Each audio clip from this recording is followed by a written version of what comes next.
शिवलिंग है, बहुत सावधानी से समझना, सावन का महीना है, बहुत प्रेम से समझिएगा। शिव की आदि परिक्रमा जो हम करते हैं, उस परिक्रमा का फल हमें बाबा कब प्रदान करते हैं वो समझने वाला विषय, ठीक है। ये शिवलिंग, ये जलाधारी, ये भगवान के चरणारविंद जहाँ गणेश, कार्तिकेय, अशोक सुंदरी है, उस स्थान का। अब मंदिर के बीच में गर्भगृह में ये शिवलिंग रखा है।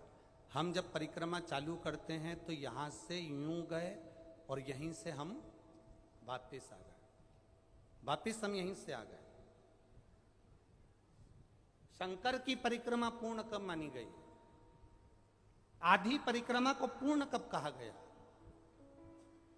शिव की परिक्रमा को हम पूर्ण कैसे मान सकते हैं? हम कहते हैं, हमारे शास्त्र कहते हैं कि शंकर की 3 परिक्रमा करो, या भगवान की 3 परिक्रमा करो, या देवता की 3 परिक्रमा करो। परिक्रमा का फल कब मिलता? परिक्रमा का अंश फल कब मिलता?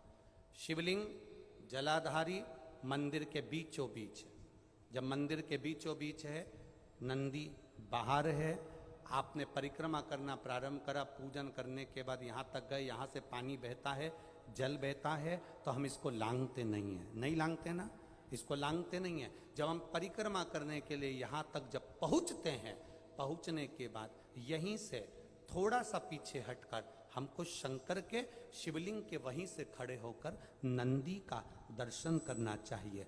जब हम परिक्रमा कर कर वापिस लौटते हैं, नंदी का, इस शिवलिंग के सम्मुख से जब बाहर बैठे नंदी का हम दर्शन करते हैं और वापिस अपनी जगह पर आकर खड़े होते हैं, तब हमारी परिक्रमा एक पूरी मान ली जाती है और उसका फल हमें प्राप्त होता है। उस परिक्रमा का फल, हाँ, हमने शंकर भगवान की परिक्रमा करी, किसी ने कहा आदि परिक्रमा करो, हम यहाँ तक गए, यहाँ से लौटकर वापिस आ गए। उस परिक्रमा करते समय हमने नंदी का दर्शन एक बार भी नहीं करा। अगर नंदी का दर्शन नहीं करा तो उस परिक्रमा का कोई फल हमें प्राप्त नहीं हो सकता।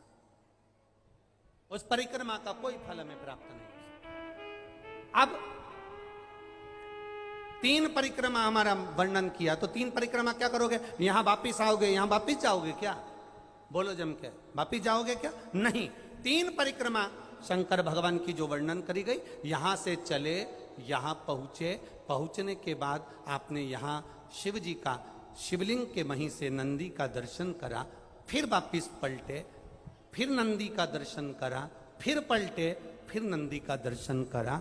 यहां खड़े होकर आप जब 3 बार नंदी का दर्शन कर लेते हो, एक ही परिक्रमा में 3 बार नंदी का दर्शन कर लेते हो, तो 3 परिक्रमा का फल प्राप्त हो जाता है और हमारा वो कार्य सफल हो जाता है। 3 परिक्रमा का।